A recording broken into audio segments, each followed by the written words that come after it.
కొణిదెల పవన్ కళ్యాణ్ అనే నేను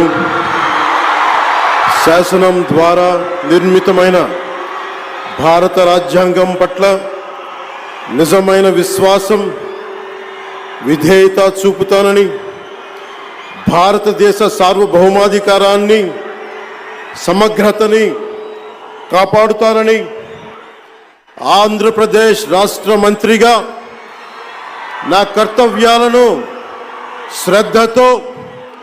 అంతఃకరణ శుద్ధితో నిర్వహిస్తానని, భయం గాని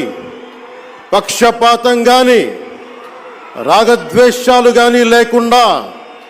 రాజ్యాంగాన్ని శాసనాలని అనుసరించి ప్రజలందరికీ న్యాయం చేకూరుస్తానని దైవ సాక్షిగా ప్రమాణం చేస్తున్నాను. నేను